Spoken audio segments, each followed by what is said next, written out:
नमस्कार, मी हेमंत देसाई ऑफिशियल या माझ्या यूट्यूब चॅनलमध्ये आपलं मनापासून स्वागत. देशात काय चाललंय, महाराष्ट्रात काय चाललंय, सगळ्या गोष्टींचा खेळखंडोबा आपण करत चाललोय का, असा प्रश्न निर्माण होतो. नीट परीक्षेमध्ये काय घोळ झाला हे आपल्याला माहिती आहे. नीट परीक्षा ही रद्द करावी लागली, आता ती पुन्हा घेतली जाईल परीक्षा, आणि त्यामुळे 22 लाख विद्यार्थ्यांना, त्यांच्या पालकांना प्रचंड मनस्ताप सहन करावा लागला. अगोदरच पेट्रोल आणि डिझेलची चणचण, दुसरीकडे आर्थिक तंगी, युद्धाच्या झळा, उन्हाच्या झळा, या अतिशय प्रतिकूल परिस्थितीमध्ये, महागाईच्या वातावरणामध्ये, कोंदटलेल्या वातावरणात असंख्य गरीब मुलं आपलं भविष्य बदलण्यासाठी प्रयत्नांची शिकस्त करत असतात. बहुसंख्य विद्यार्थी, तरुण हे आपल्या पालकांना चांगलं जीवन मिळावं आणि म्हणून त्यासाठी खूप प्रयत्न करत असतात, कष्ट करत असतात. पण काही अप्रामाणिक मुलं आणि त्यांचे पालक, आणि शिवाय परीक्षा यंत्रणेमधील काही भ्रष्टाचारी लोक मिळून पेपर फोडत असतात, प्रश्नपत्रिका फोडत असतात, आणि त्याच्यामुळे सगळ्यांना त्याचा त्रास भोगावा लागतो, किंमत चुकवावी लागते. नीट परीक्षेमध्ये हेच झालेलं आहे. आणि आज आपण पाहिलं, जी माहिती आली की 30 वर्षामध्ये 22 वेळा वैद्यकीय प्रवेशाच्या मध्ये काही ना काही भ्रष्टाचार असेल, पेपर लीक असेल, उत्तरपत्रिका च्या बाबत काही घोळ झाला आहे, किंवा वेगवेगळे नियम बदलले, त्यामुळे गोंधळ उडालेला आहे, अशी बातमी प्रसिद्ध झालेली आहे. साधी परीक्षा आपण नीटपणे घेऊ शकत नाही. जर परीक्षाच व्यवस्थित पद्धतीने आपल्याला घेता येत नसेल, तर आपण जगातली तिसरी अर्थव्यवस्था, चौथी अर्थव्यवस्था म्हणून स्वतःची पाठ थोपटून घेण्यामध्ये काय अर्थ आहे? साध्या साध्या गोष्टीच आपल्याला जमत नसते. आणि शिक्षण आणि आरोग्य या दोन गोष्टीचं महत्त्व अत्यंत आहे. नोबेल विजेते अर्थतज्ञ अमर्त्य सेन हे वारंवार म्हणत होते, त्यासंबंधी त्यांनी सैद्धांतिक मांडणीही केली, की या दोन क्षेत्रावरती जर लक्ष दिलं तर देशाचं भवितव्य चांगलं होतं. चीनमध्ये हे तेथील सरकारने करून दाखवलेलं आहे, आणि भारत तर लोकशाही प्रधान देश आहे. अशा देशात जर शिक्षण आणि आरोग्यावरती भर दिला तर करोडो लोकांचं जीवन हे प्रकाशमान होईल, असं अमर्त्य सेन यांना वाटत होतं. पण आपण त्या दिशेने प्रगती करतोय असं वाटत नाही. एक तर शिक्षण आणि आरोग्य या दोन्हीही क्षेत्रांची आपण हेळसांड केलेली आहे. मग सरकार कुठलंही असो, काँग्रेसचा असो, भाजपचा असो, कोणाचंही असो, ही हेळसांड चालू आहे. पण मुख्य म्हणजे शिक्षणाचा आपण बाजारीकरण केले, त्यामुळे फार मोठे प्रश्न निर्माण झाले. आज बातमी आलेली आहे की मोटेगावकर म्हणून ज्यांचे RCC क्लासेस हे प्रसिद्ध आहेत गेल्या काही वर्षांमध्ये, त्यांना अटक झालेली आहे. मला आठवते की मोटेगावकर हे नाव मी जेव्हा जाहिरातीमध्ये अचानकपणे बघायला लागलो काही वर्षांपूर्वी, जे चॅनेल्स किंवा जी वर्तमानपत्र आता या बातम्या देत आहेत, आपल्या ऑनलाईन एडिशनमध्ये असतील किंवा आपल्या टेलिव्हिजन चॅनेल्सवरती, त्यांनाच भरमसाठ जाहिराती या मोटेगावकर नावाच्या माणसाने दिलेल्या आहेत. क्लास विश्वासाचा वारसा, सर्वोत्कृष्ट विकासाचा, ही त्यांची जाहिरातबाजी. आता हा क्लास विश्वासाचा, कुठला क्लास विश्वासाचा आहे? अविश्वासाचा क्लास आहे असं सिद्ध झालेलं आहे, असं दिसून येतं आता जे बातम्या आल्या त्यामुळे. त्यांना अटक झालेली आहे. एक व्हिडिओ व्हायरल झालेला आहे, त्यामध्ये 2 मुली म्हणतायत की हे मुलाखत घेत आहेत त्यांची, मोटेगावकर सर, एम सर म्हणतात, म्हणायचं एम सर म्हणतात की काय तुम्हाला या क्लासचा काय ऐकून काय फायदा झाला? मग त्या म्हणतात की या क्लासमध्ये जे आम्हाला प्रश्न मिळाले त्याच्या बाहेरचा कुठलाही प्रश्न विचारण्यात आला नाही. म्हणजे याचा अर्थ काय होतो? 100 पैकी 100 प्रश्न समान असतील तर त्याचा अर्थ काय होतो? आणि त्यानंतर मग मोठे गावकऱ्यांचा मोबाईल जप्त करण्यात आला. त्यांच्या वेगवेगळ्या ठिकाणच्या शाखा आहेत आणि पुण्यालाही मला आठवते की पुण्यामध्ये अगदी मुख्य शहरामध्ये ही शाखा आहे आणि त्या ठिकाणी सुद्धा सीबीआयने कदाचित रेड घातली असावी. सीबीआयचं पुण्याच्या ऑफिसमधनं फार मोठ्या प्रमाणामध्ये मोहीम राबवण्यात आली, माहिती जमवण्यात आली आणि यांच्या शाखा कुठे कुठे नाही आहेत, अनेक ठिकाणी शाखा आहेत त्यांची. हा मोठे गावकर हा माणूस MSc आहे आणि उत्तम रीतीने त्यांनी यश मिळालं, म्हटलं गोल्ड मेडलिस्ट आहे वगैरे असं मी वाचलं कुठेतरी. आता त्यांनी ते कुठल्या क्लासमध्ये जाऊन काय मिळवलं नसेल हे मला माहिती नाही, मिळवलं का नाही. त्यांनी कुठे काही पेपर मिळवले का अगोदर हे मला माहिती नाही. पण गरिबीतून ते आले, काय सायकलवरनं फिरायचे अमुक तमुक, मग हळूहळू छोट्या कुठे ते खोलीमध्ये क्लास घ्यायला लागले, कोचिंग क्लास, आणि बघता बघता त्यांच्या शाखा ठिकठिकाणी निघाल्या. त्या शाखा त्यांच्या बघा, लातूर तिकडनं सुरुवात झाली, लातूर, पुणे, नाशिक, संभाजीनगर, नांदेड, सोलापूर आणि कोल्हापूर अशा ठिकाणी त्यांच्या शाखा आहेत. आणि या शाखांमध्ये नीट, JEE किंवा MHT, CET याचे जे विद्यार्थी असतात ते त्यांच्या क्लासमध्ये या परीक्षा देऊ इच्छितात ते त्यांच्या क्लासमध्ये येतात, अशी माहिती प्रसिद्ध झालेली आहे.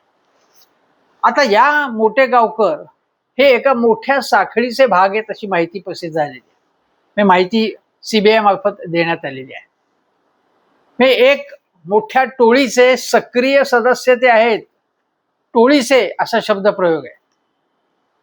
आणि त्याच्यामध्ये गंमत अशी की यांचे जे गुरुवर्य ते म्हणजे प्रल्हाद कुलकर्णी, तेही प्राध्यापक, ते काही काळ यांच्या क्लासमध्ये शिकवत होते आणि नंतर त्यांनी स्वतंत्रपणे काही काम करायला सुरुवात केली आहे कुलकर्णींनी. त्यांना तर अटक झालेलीच आहे. पण याशिवाय वाघमारे म्हणून, मनीषा वाघमारे मला वाटतं, त्या ब्युटिशियन आहेत. त्यानंतर मनीषा मांढरे या सुद्धा पुण्याच्या आहेत, त्या वाघमारे पुण्याच्या आहेत, कुलकर्णी पुण्याचे आहेत. आता हे मोठे गावकर आहेत.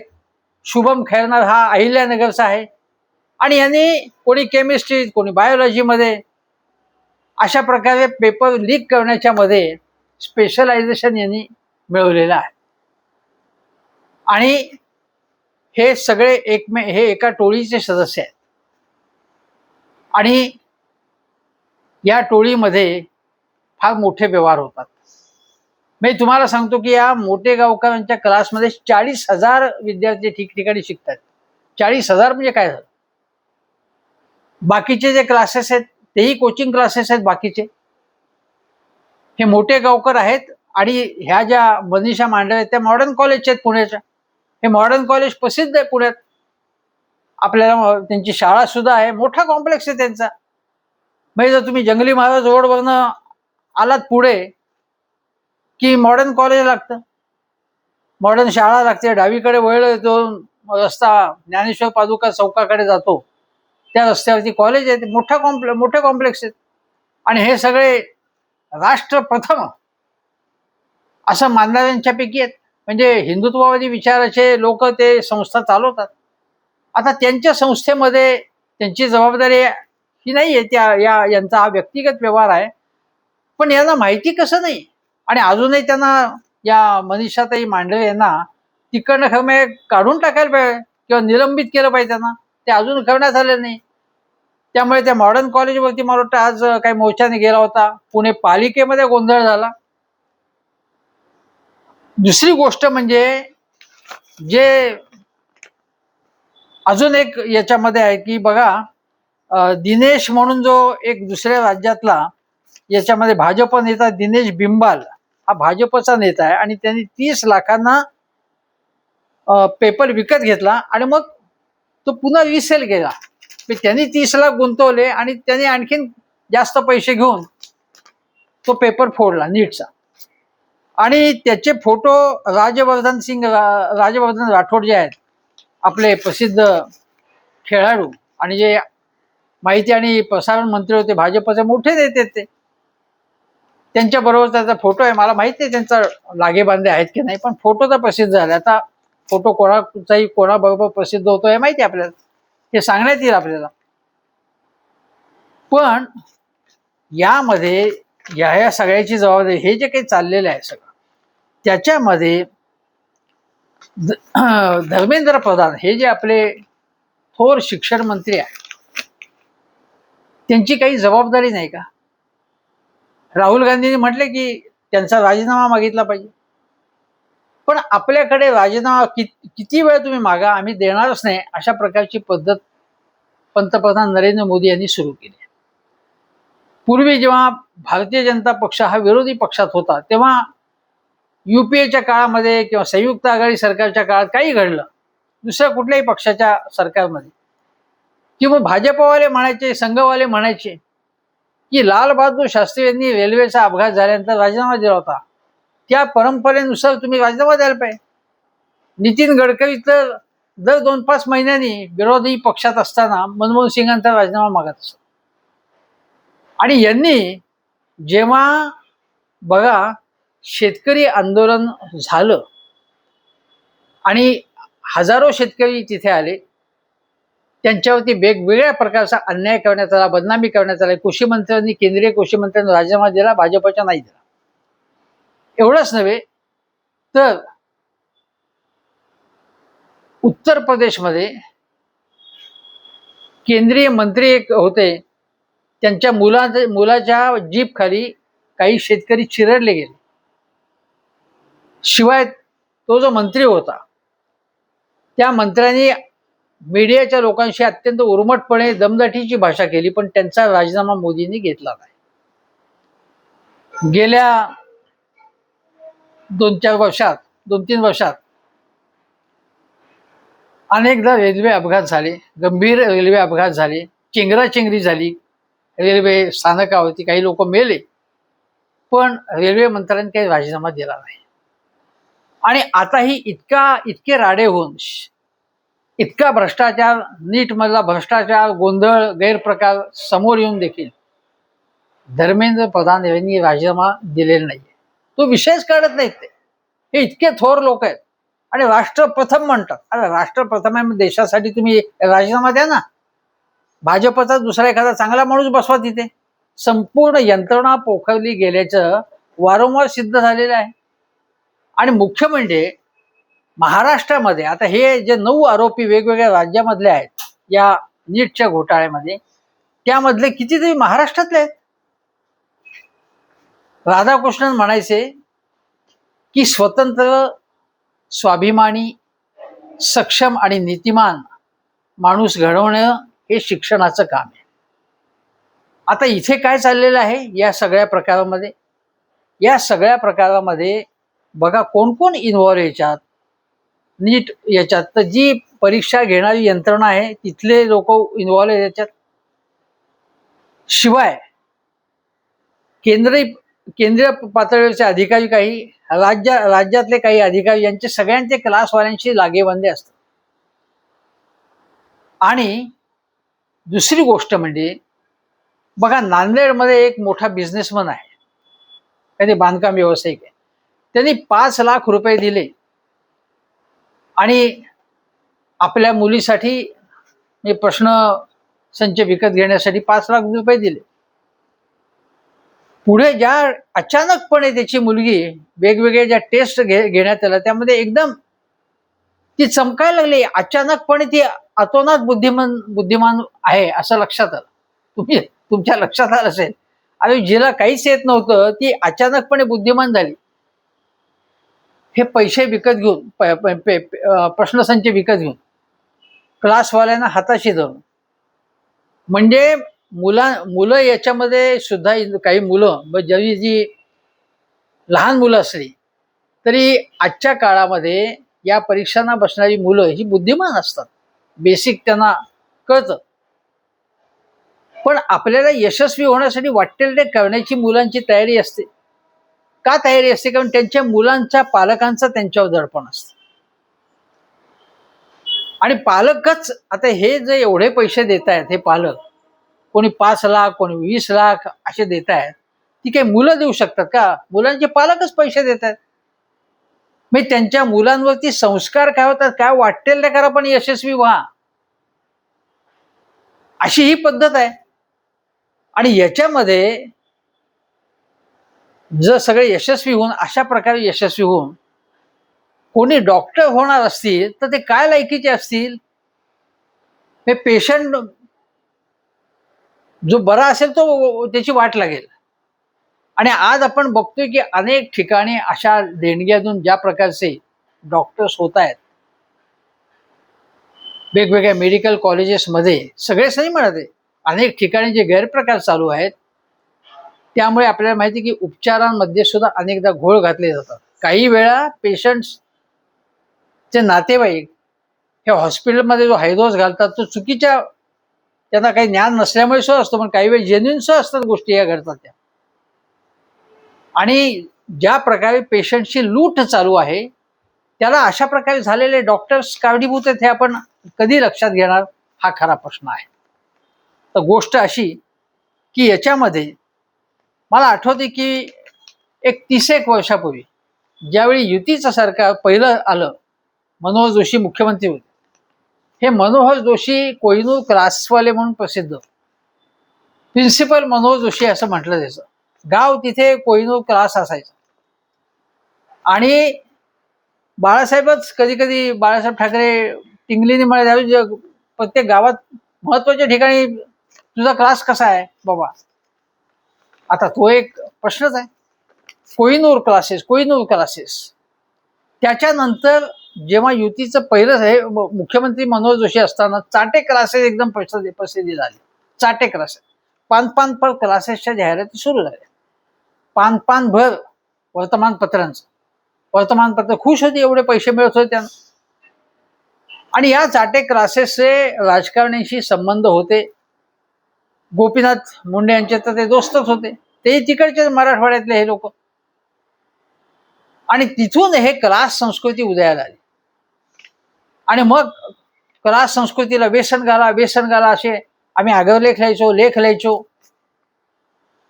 पण क्लास संस्कृती बोकाळत गेली. या परीक्षांचं महत्व, जेई असेल, नीट असेल, वेगवेगळ्या परीक्षांचं महत्व वाढत गेलं. आणि डॉक्टर्स आणि इंजिनियर्स बनण्यासाठी म्हणून कारखाने उघडण्यात आले, क्लासेसचे कारखाने. या मोठे गावकऱ्यांचा टर्नओव्हर 100 कोटीच्या वरती असेल. बाकीचे क्लासेसचे एकूण उलाढाल केवढी असेल हे लक्षात घ्या. पॉश बिल्डिंग्स आहेत त्यांच्या. आणि एकेका क्लासमध्ये मी असं ऐकलं की काही क्लासमध्ये 1000-1200 एवढे विद्यार्थी आहेत, वाटेल तेवढ्या फी आहेत. आणि हे कॉलेजेस वेगवेगळी, या कॉलेजेसमध्ये काही काही वेळा तर असं आहे, मी तुम्हाला सांगतो, मलाही माहीत नव्हते की काही जणांकडनं कळलं की कॉलेजला नुसती ऍडमिशन घेऊन ठेवायची, कॉलेजला जायचंच नाही आणि क्लासलाच जायचं. हे मुंबईमध्ये, पुण्यामध्ये, संभाजीनगरमध्ये, नागपूरमध्ये सगळीकडे घडतं. अनेक मुलं कॉलेजमध्ये नावाला जातात, ऍडमिशन घेतात, सर्व शिक्षण क्लासमधून घेतात.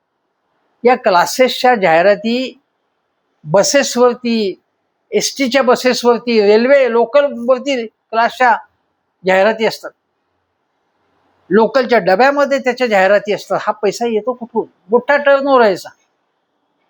आणि मग आमचा क्लास हा अधिक चांगला आहे, आमच्या क्लासमध्ये आला तरच यश मिळतं, हे दाखवण्यासाठी म्हणून मग काहीतरी करावं लागतं. इतके विद्यार्थी रेल्वेच्या डब्यामध्ये जसे कोंबलेले असतात लोक, तशी गर्दी या क्लासेसमध्ये.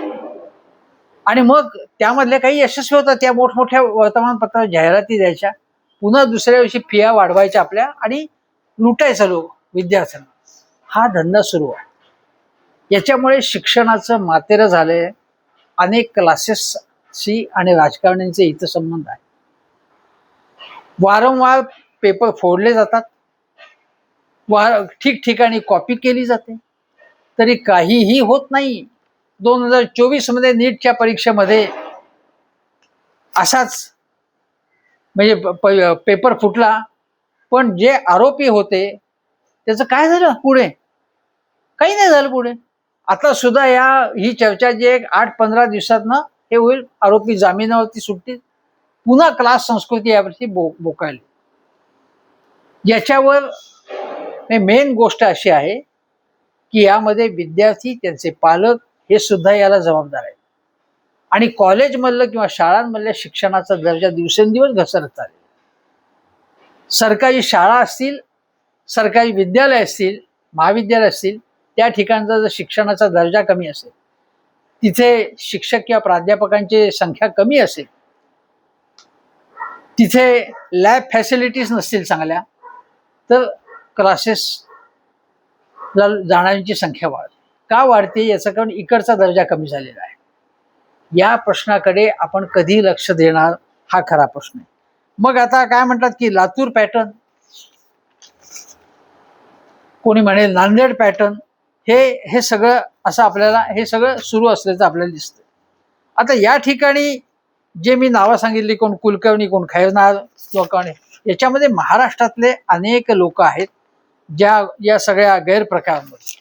गोष्ट अशी आहे की बघा, महाराष्ट्र हा अतिशय पुरोगामी विचारांसाठी प्रसिद्ध होता, पण या महाराष्ट्रातच उघड अल्पसंख्याकांच्या विरोधात जहरी वक्तव्य द्यायची आणि हिंदू मुस्लिम यांच्यामध्ये दुही निर्माण करायची, असं उघड केलं जाते. आणि त्याला राज्य सरकारचं संरक्षण असावं, राज्य सरकारच्या डोळ्याखाली हे सगळं व्यवस्थित चालू आहे.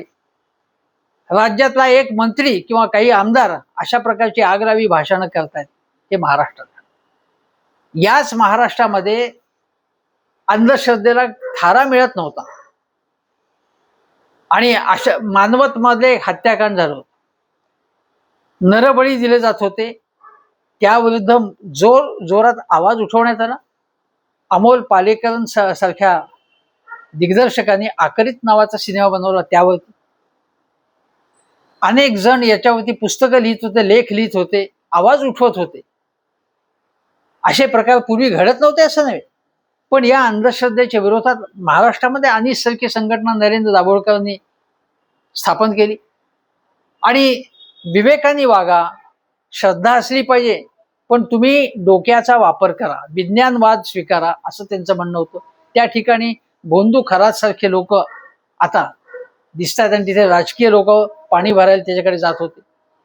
त्या माध्यमातून तो लूट करत होता भक्तांची आणि त्याच्याशी अनेक राजकीय नेत्यांचं साटेलट होतं, ज्यामध्ये बडे नेते होते, बड्या नेत्या होत्या, हे आता दिसून आलेलं आहे. म्हणजे अंधश्रद्धेचा मोठ्या प्रमाणात फैलाव झालेला आहे, धर्मांधतेचा प्रसार होतोय. आणि यात भर म्हणून की काय, जे पुणे हे शैक्षणिक शिक्षणाचं माहेरघर म्हणतो आपण, ज्या पुण्यामध्ये संपूर्ण जगातनं, आफ्रिका असेल, युरोप असेल, ठिकठिकाणून शिक्षणासाठी लोक येतात, विद्यार्थी येतात. तुम्ही पुण्यात कुठंही रस्त्याने गेला तुम्हाला दिसतात अनेक वर्ष जर्मनचे, इराणचे, इराकचे, हे इंग्लंड, अमेरिकेचे, तिकडनं अनेक जण शिकायला पुण्यात येत होते आणि येतात. या पुण्यामध्ये अशा प्रकारचे पेपर फोडणाऱ्यांच्या टोळीमधले सदस्य आढळले. त्यामध्ये काही क्लासवाले, काही प्राध्यापक असे जे निघाले, तर काय म्हणायचं याला? शिक्षणाचं माहेरघर आहे का शिक्षणाचं मातेरकरणाचं केंद्र झाले ते पुणे? महाराष्ट्राची बदनामी होते. लातूर पॅटर्न म्हणत होतो. काय झालं आता हे दिसतंय ना. एका चॅनेलवरच्या चर्चेमध्ये एक सदस्याला कोणाला ते बोलवलं होतं, तो क्लासवाला होता आणि तो म्हणत होता लातूरची बदनामी करू नका. लातूरची बदनामी कोण करतंय? लातूरमध्ये जर असे प्रकार होत असतील तर यांच्या मुसक्या बांधल्या पाहिजे या क्लासवाल्यांच्या, जे कोणी असे आहेत ते, म्हणजे भ्रष्ट क्लासवाले आहेत किंवा कोण तथाकथित शिक्षण सम्राट आहेत. त्याच्यामुळे लातूरची बदनामी होती असं म्हणतो का? पुण्यामध्ये हे जर असे प्रकार घडत असले तर ती पुण्याची बदनामी नाही करते. पुण्याची बदनामी होऊ नये, पुणे सुधारावं म्हणून आमचा आग्रह आहे ना, महाराष्ट्र सुधारावा म्हणून आग्रह आहे. या महाराष्ट्राची वाट लागलेली आहे आता. आणि मुख्यमंत्री देवेंद्र फडणवीस यांचं गृह खातं हे काय करत होते? हे सगळे इतके प्रकार घडत असताना त्यांना काही पत्ताच नव्हता याचा. हे सगळं सीबीआयच्या मुळे पुढे आलेलं आहे. हे काहीही यांना पत्ता नव्हता. आणि हे कसले गृहमंत्री आहेत? कुठल्या प्रकारचं शिक्षण आपण देतोय? 1 ट्रिलियन इकॉनॉमी करणार, महाराष्ट्रामध्ये इतकी गुंतवणूक येते आहे, पण महाराष्ट्रामध्ये बघा, महिलांवरचे अत्याचार असतील, अपहरण असतील मुलींचं, भ्रष्टाचार असेल, या सगळ्यामध्ये महाराष्ट्राचा नंबर जर अग्रेसर होत असेल तर आपल्या सगळ्यांना मान खाली घालावी लागेल आणि लागते आता, अशी स्थिती आहे.